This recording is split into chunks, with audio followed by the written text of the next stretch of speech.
Welcome to Green to Red number 2. I'm honored to have Nick Baskerville with us today. I'm not going to do the typical bio intro kind of thing because that's what we're going to be talking about. Or it could be the fact that I'm not famous, so there's not really a typical bio to kind of go along. You are famous, my friend. You are very famous. And I'm sure Nick will talk about some of this, but just as a quick background, Nick is a training officer in Prince William and is into a lot of other things also. So we'll hit on all that. But with that, Nick, I'm going to start out with all this will kind of come together at the end. If you could just give us a rundown on your military background. Sure. I did 14 years. Did 14 years in the military. I did 10 active duty in the Air Force, did another 4 in the reserve. Bounced around. So I know, like, one of the questions, or sometimes people talk about it, the committed military people will tell you, I was in this unit and I was in that unit. I'm from the Air Force. I remember bases. Like, I remember the chow hall, the fact that we had planes, stories that I will not put on a recording anywhere. Those are the things that I remember.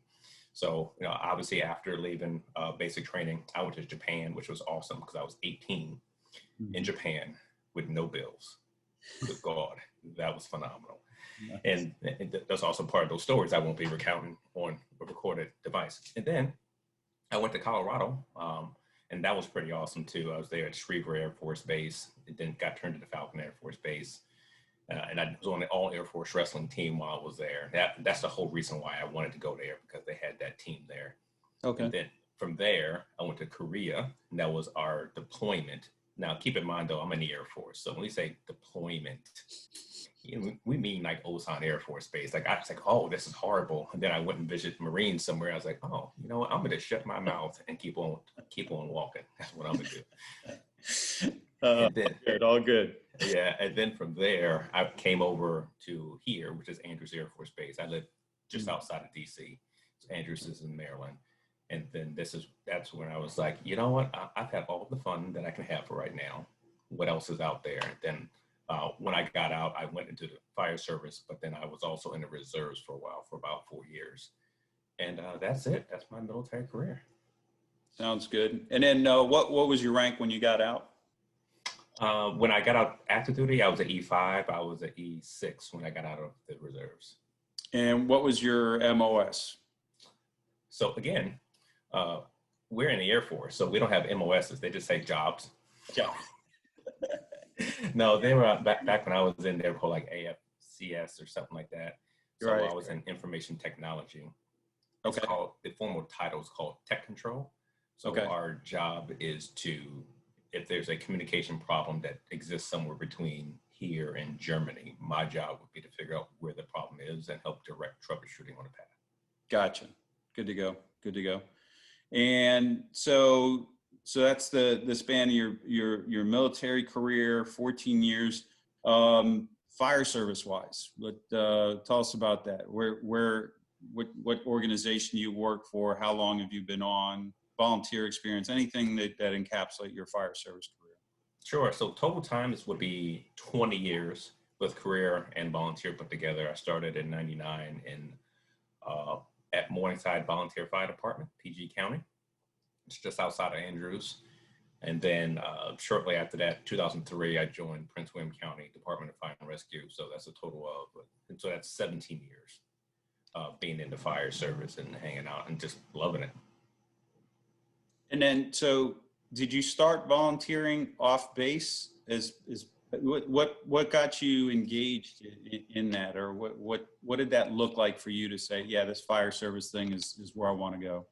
So that all started when I was in Korea, because I realized that IT was not it for me. Like, I didn't like it. I didn't want it. Like, this is like, and I got caught up into what the DC folks call the okie doke. I'm not sure if you're familiar with that term. The okie doke. Yeah, the old okie doke. Yep.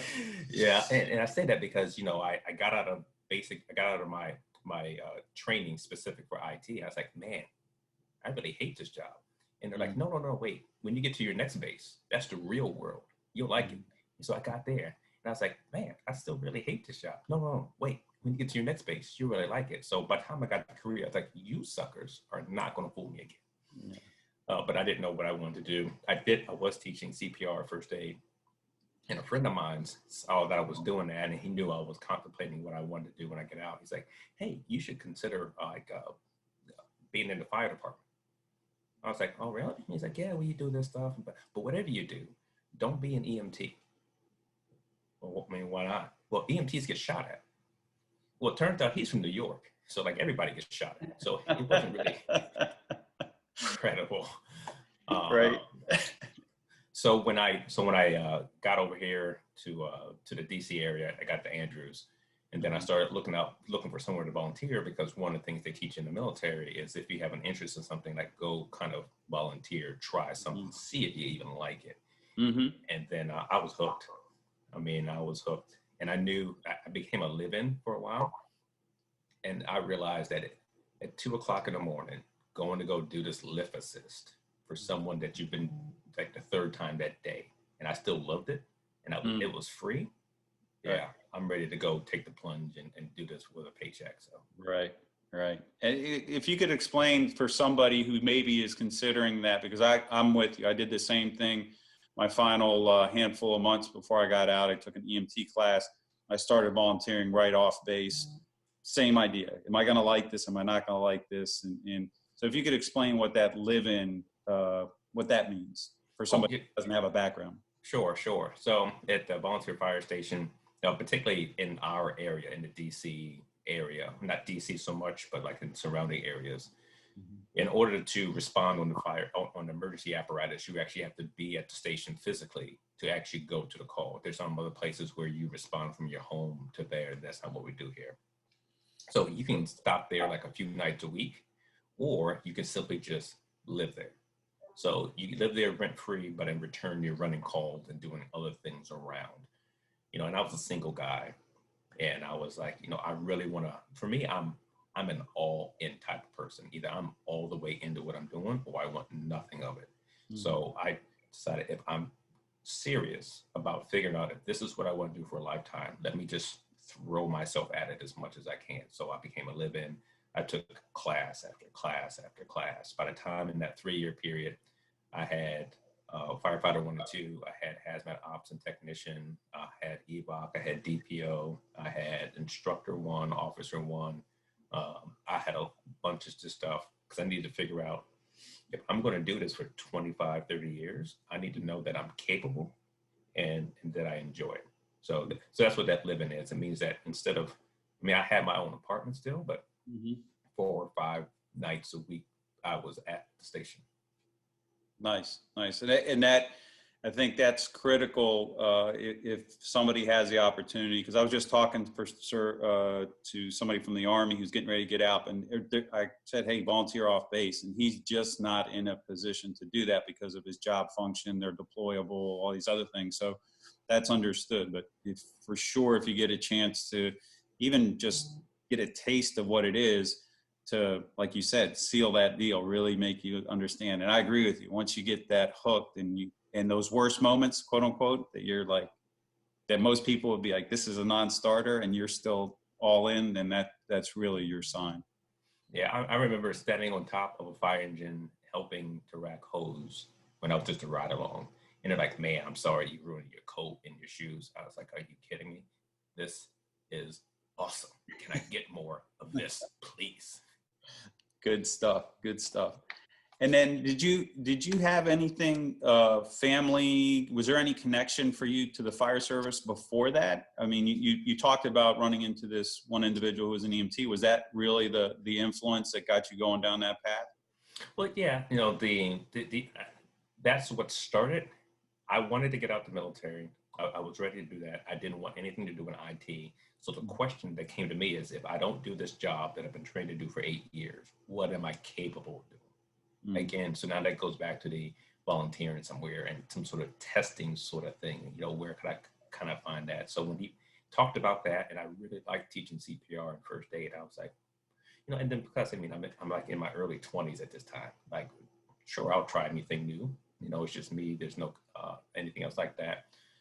But the other thing I think about too, even if I had been married with kids, that whole volunteering first, to kind of give you this is what it's like. This is what my family has to get used to.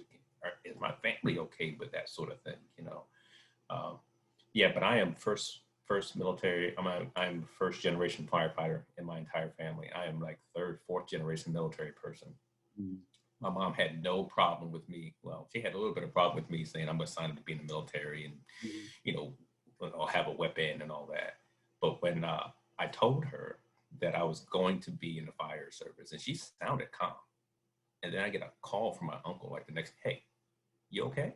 Everything all right? Your mama said you run into burning buildings. What's wrong with you, boy? Oh my gosh. So very similar experience, first generation military and fire service. And my mother was not pleased when I told her I was going to dress like a tree for a period of time. It was not a good moment, but on point though, I think that's important because that perspective about you saying trying it as a single person, no harm, no foul. But as if you have family, that is a big deal, and getting them to adapt to what that looks like and feels like when you're talking about going from one career to the other. And I mean, if we're being honest, the stakes are a lot higher. As a single person, you'd be like, yeah, whatever. Yeah, so that's really key.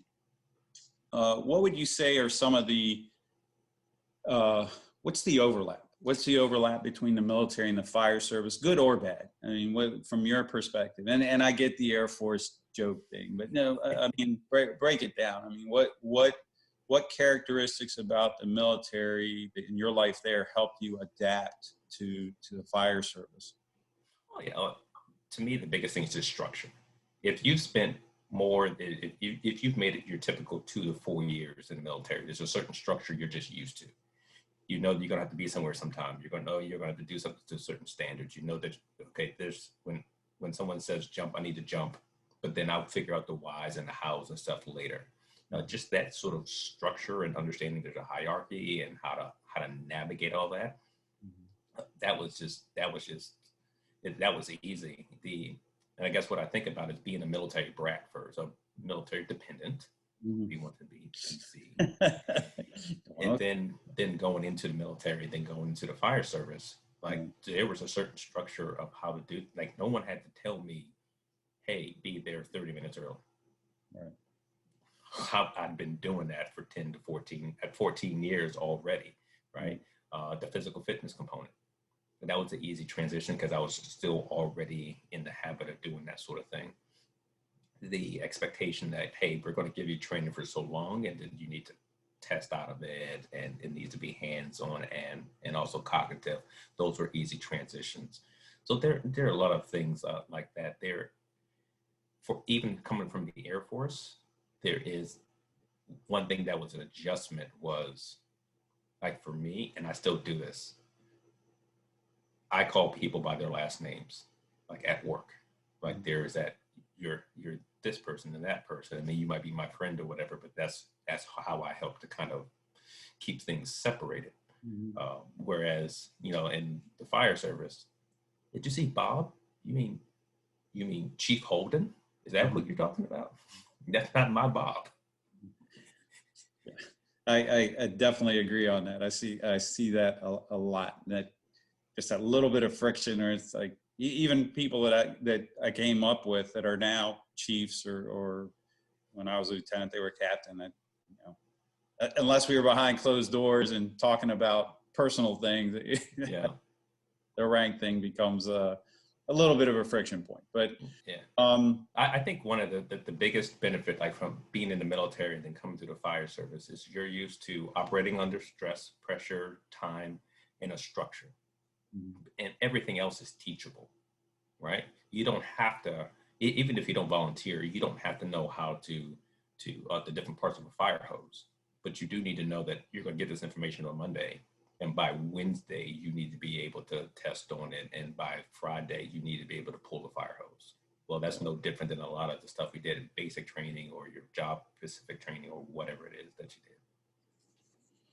Oh, good stuff.